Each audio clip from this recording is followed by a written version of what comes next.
سلام. د دې مهال خبرې ټولګې ته ښه راغلاست. حامد کرزي او اویوشمیر نورو سیاسي مشرانو د سولې پروسې او روان بحران پر حل بحث او خبرې اترې کړې دي. په دې غونډه کې چې د حزب وحدت اسلامي مشر کریم خلیلي په کور کې جوړه شوې وه، د سولې پروسې او بین الافغاني مذاکراتو لپاره د نوملړ پر ترتیب هم بحث او خبرې شوې دي. د دې ناستې یو شمېر برخوال وایي په دې غونډه کې همداراز له روان بحرانه د وتو پر لارو چارو خبرې شوې او ځینو سیاسي مشرانو ډاګیز وړاندیزونه مطرح کړي دي. په دې غونډه کې د افغانستان پخواني ولسمشر حامد کرزي، عبدالله ګلبدین حکمتیار، کریم خلیلي، محمد محقق، صلاح الدین رباني، سید حامد ګیلاني، سید اسحاق ګیلاني، انور الحق احدي، عزیز الله دین محمد او یو شمېر نورو کسانو ګډون کړی و. افغان حکومت د طالب بندیانو د آزادولو بهیر په ځنډولو سره د سولې پروسه له ستونزو سره مخ کوي. د چارو یو شمېر شنونکي او پخواني طالب چارواکي وایي افغان حکومت د امریکا متحده ایالاتونو وسلهوالو طالبانو د هوکړې خلاف د بندیانو پر آزادولو شرطونه وضع کړل چې وسلهوالو طالبانو یې مخالفت کړی او د دوی په وینا حکومت په شعوري ډول د سولې پروسې پر وړاندې خنډونه جوړوي. بلخوا د کورنۍ چارو وزارت سرپرست مسعود اندرابي وایي ټاکل شوي پلاوي د طالب بندیانو د آزادولو په برخه کې د بندیانو د خوشي کولو پر څرنګوالي کار پیل کړی دی. د امریکا او طالبانو د هوکړې په اساس ټاکل شوی تر بین الافغاني مذاکراتو مخکې 15,000 طالب بندیان آزاد شي، خو ظاهرا د طالب بندیانو د آزادېدو بهیر د حکومت له لوري ځنډول کیږي. ځینې پخواني طالب چارواکي او د چارو کارپوهان وایي چې طالبان لا هم د پوره 15,000 طالب زندانیانو پر خوشي کېدو ټینګار کوي. دوی وایي د طالب زندانیانو خوشي کولو لپاره د شرایطو وضع کول د امریکا او طالبانو د شوې هوکړې خلاف عمل دی او دا کار د سولې پروسې د سبوتاژ هڅه هم ګڼل کېدای شي. هیئت امارات اسلامی افغانستان اعلان کردن که شرایط را که حکومت وضع کرده به رهایی بندی‌ها و مقید به زمانی که ساختن رهایی بندی‌ها را قابل پذیرش و امارات اسلامی است. از همین جهت عدم موافقت خود اعلان کردن و هیئت را هم اعزام نکردن. این دو مسئله باعث شد که رهایی بندی‌ها به خاطر زمان موقت متوقف شود یا رها نشود. یقینا د توافقنامه هر بند چې ځنډول کیږي د هغې نه هغه وروسته چې کوم بندونه راځي هغه هم په طبیعي شکل باندې ځنډېږي. معنا ده چې که موږ د بندیانو رهایي وځنډوو په مقابل کې بین الافغاني مذاکرات ځنډېږي. که بین الافغاني مذاکرات وځنډېږي د افغانانو توافق ته رسېدل دغه په خپل ذات کې ځنډېږي. دا چې وځنډېږي د دې حکومت موده نوره هم غځېږي. معنا ده چې موږ به فقط او فقط قرباني ورکوو د دې خلکو د غلطو سیاستونو، د دې خلکو د هغې انګیزې چې هغه د سولې څخه په ټکر کې ده، د هغې هڅې چې هغه د سولې د سبوتاژ لپاره په یو شکل او په بل شکل باندې مطرح کیږي. تمه وه چې د زندانیانو د خوشي کېدو بهیر په هدف له قطر څخه د طالبانو یو پلاوی کابل ته راشي چې دغه پلاوی راتګ هم ځنډېدلی دی. د پخوانیو طالب چارواکو په وینا چې طالبان د شوې هوکړې مطابق لا هم د ټولو زندانیانو پر خوشي کېدو ټینګار کوي. خو زه فکر کوم چې اوس تر اوسه پورې نه د طالبانو د هیئت درک معلومیږي او نه د دوی موافقه شته په دې کې، نو کېدلی شي چې دا بندیان د طالبانو خوشي نه وي په داسې طریقه باندې چې خلاص شي. له دې ورهاخوا اروپایي ټولنه د طالب بندیانو د خلاصون په اړه د افغان حکومت دریځ تاییدوي.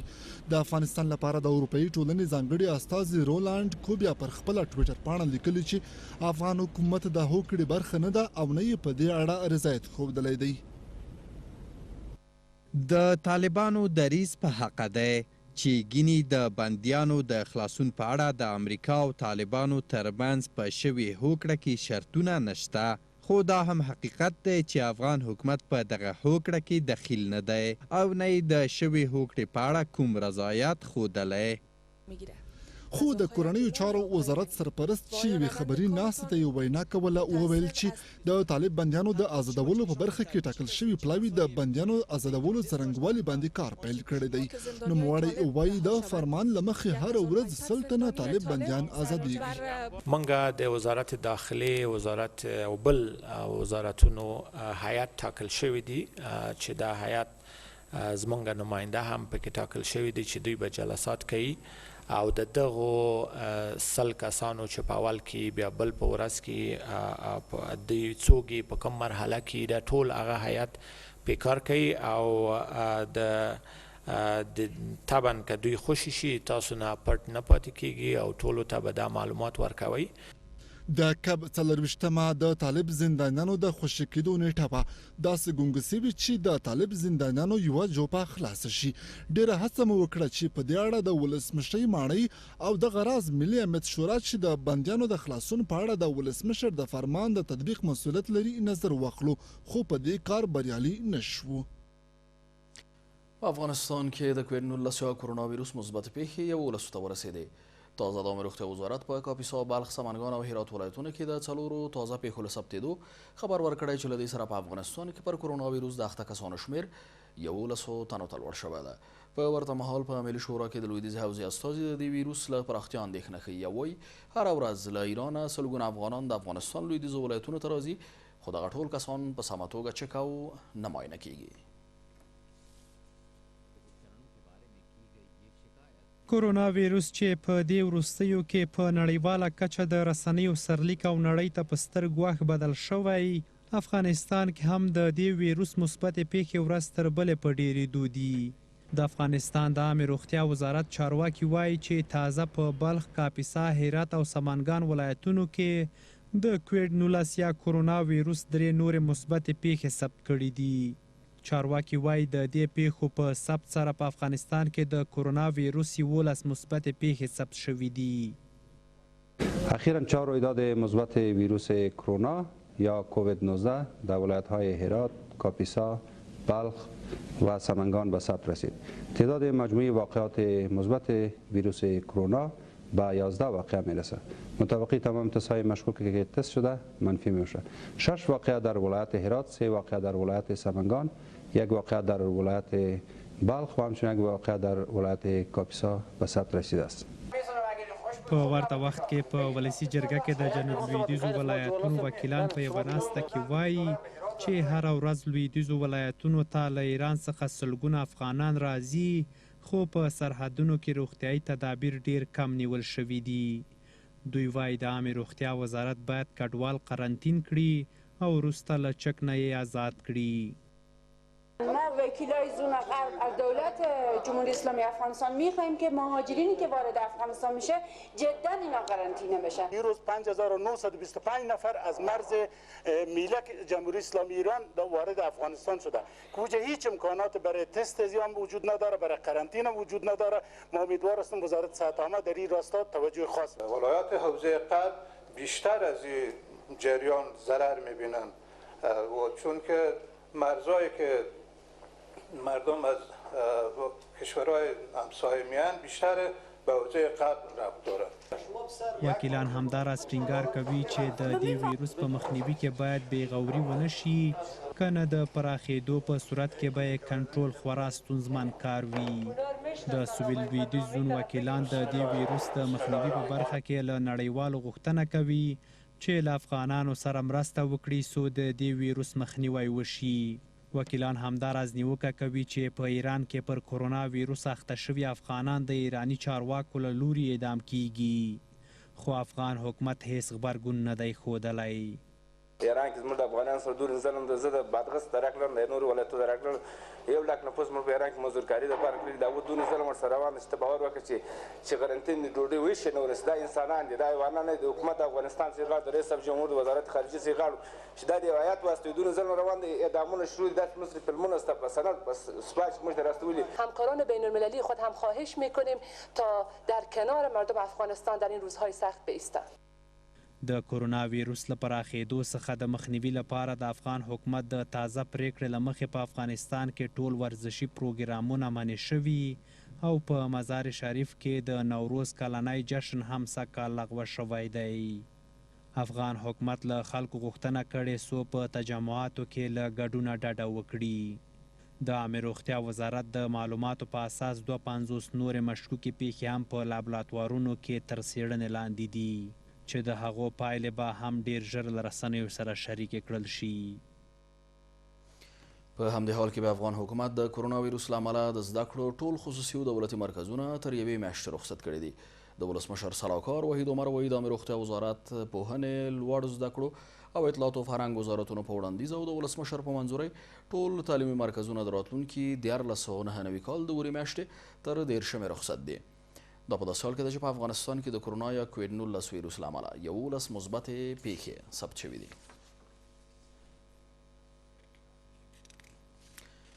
د واک پر انحصار ټینګار به د سولې بهیر زیانمن کړي. سیاسي احزاب د ارګ او سپیدار ترمنځ د راتلونکي حکومت جوړولو پر سر راپورته شوی سیاسي کشمکش او د یو طرف لخوا د هر څه انحصارولو هڅې د سیاسي پروسې په زیان بولي.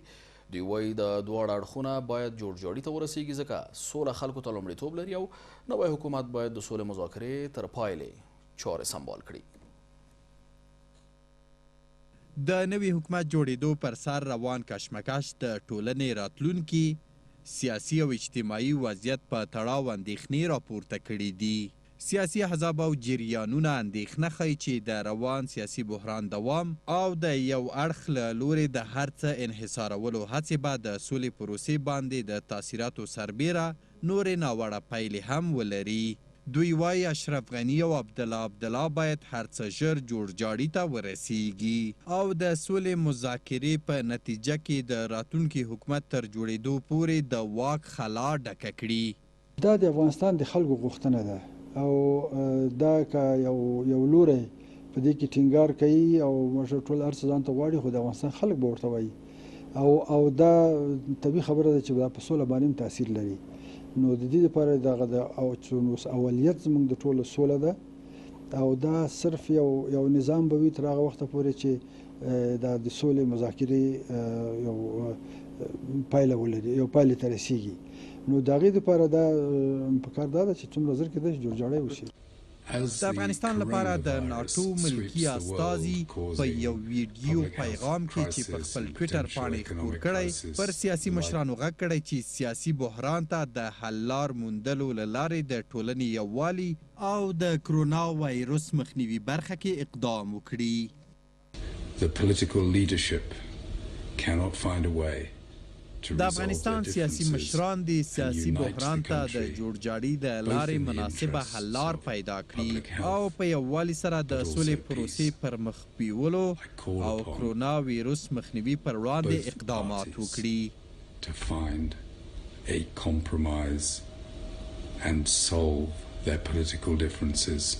ویل کیږي چې ارګ د سیاسي لوبو له لارې د واک د دوام په هڅه کې دی، خو ولسمشرۍ ماڼۍ وایي له مقابل اړخ سره د جوړجاړي هڅې روانې دي او راتلونکی حکومت به یې ټول شمولوي چې ټول خلک به پکې خپل تصویر وګوري.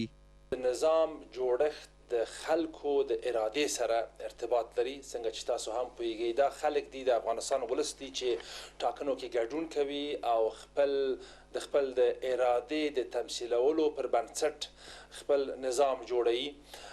نو کومې هڅې چې زموږ د ستراتیژیکو دوستانو لخوا نه هم روان دي د دې لپاره چې زموږ نظام همه جانبه نظام وي پرته له شکله چې موږ ته مهم دی.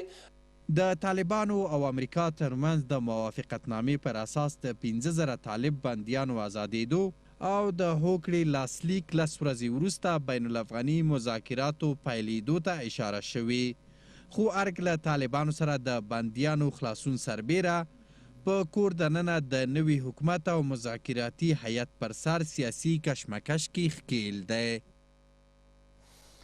د جیوپالیټکس نشرې د افغانستان د سولې خبرو د راتلونکي نظام د څرنګوالي او د سولې خبرو په پایله کې جوړېدونکي حکومت ته د سیاسي واک د لیږد پر لارو چارو لیکنه خبره کړې ده. په دې لیکنه کې راغلي چې د بین الافغاني مذاکراتو له لارې د سولې پر لور پرمختګ د که څه هم پڅ دی خو دوام لري.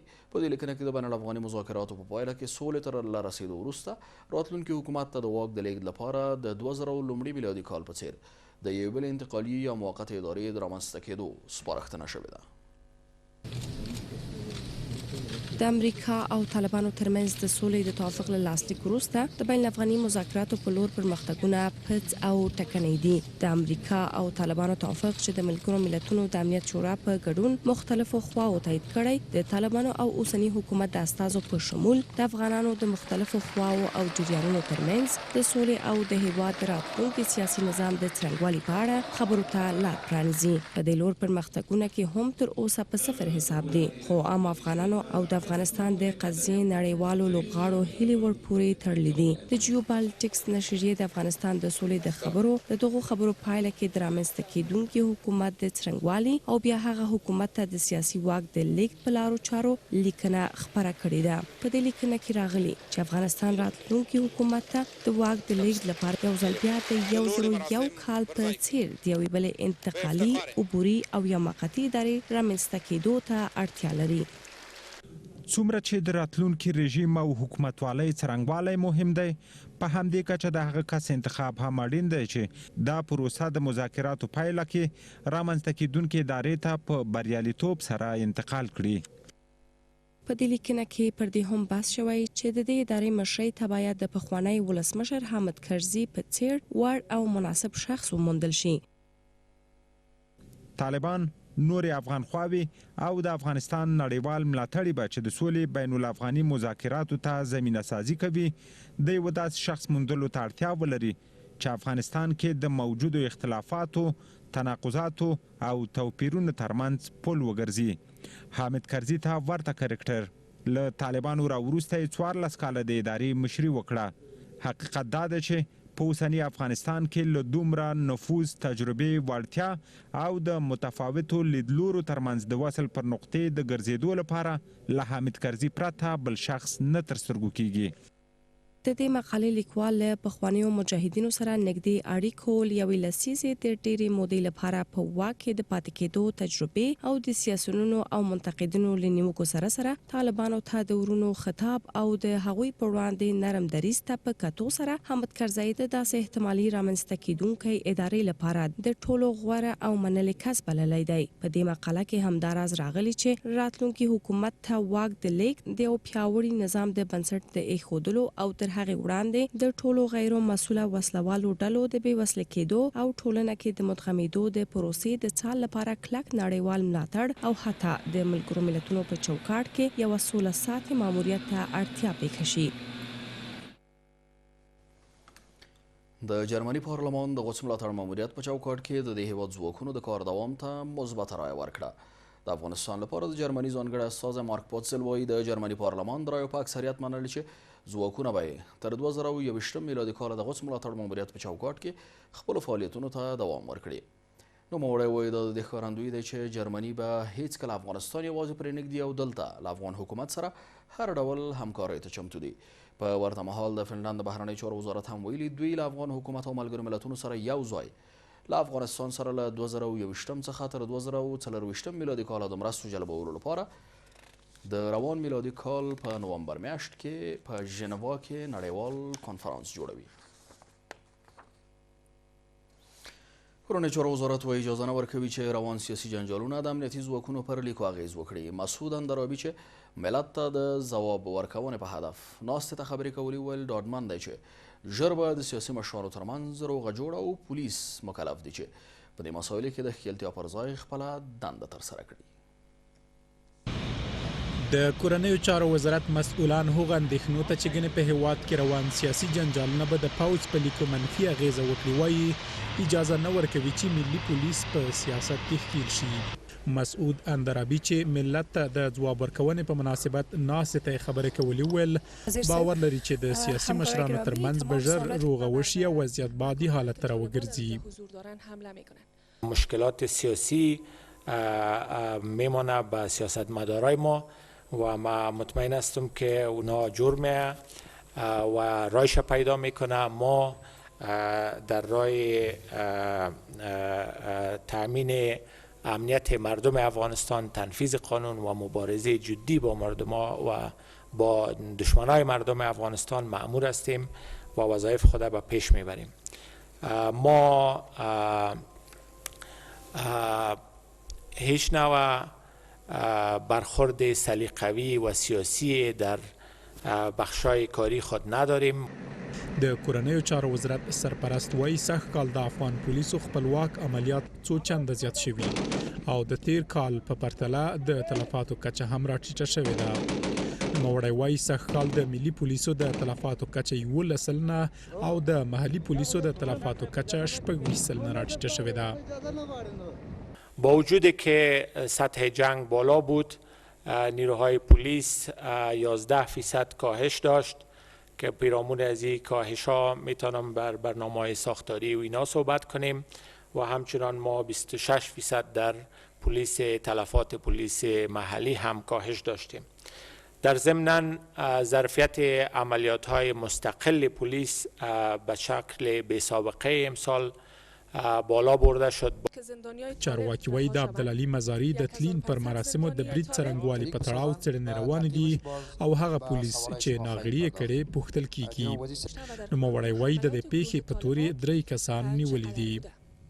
داعش مسئولیت از این حمله را گرفته بود. ما از شواهدی که از ساحه یافتیم چندین جای و چندین افراد مرتبط به این عملیات شناختیم. 3 نفر پیرامون از این قضیه دو شب قبل توسط قطع پلیس گرفتار شده. د کورنیو چارو وزارت وایي سره له دې چې د امریکا او طالبانو ترمنځ د سولې توافق له لاسلیک وروسته تمه وه چې تاوتریخوالی به کم شي، خو وایي طالبان لا هم بریدونه کوي او امنیتي ځواکونه توافق ته د ژمنتیا له امله په دفاعي حالت کې دي. وسلوال طالبان وایي کونړ ولایت یې د داعش جنګیالیو له حضور څخه تصفیه کړی دی. وسلوالو طالبانو د یوې خبرپاڼې په خپرولو سره ویلي چې د کونړ په ټولو ولسوالیو کې د داعش پر ضد عملیات کړي چې په پایله کې دغه ډله له منځه وړل شوې او 108 جنګیالي دوی ته تسلیم شوي دي. وسلوالو طالبان زیاتوي د داعش پر ضد عملیاتو پر مهال د دوی 108 جنګیالي وژل شوي او 115 نور ټپیان دي. دوی ویلي چې د داعش ډلې 18 مرکزونه یې له منځه وړي او ګڼ شمېر وسلې او مهمات یې لاسته راغلي دي. تر دې مخکې امریکایي جنرال کینټ مکنزي ویلي ول چې په دوحه کې د سولې تر هوکړې وروسته د افغانستان ختیځ کې څو ځله له وسلوالو طالبانو سره مرسته کړې څو د داعش پر ضد عملیات غښتلي کړي.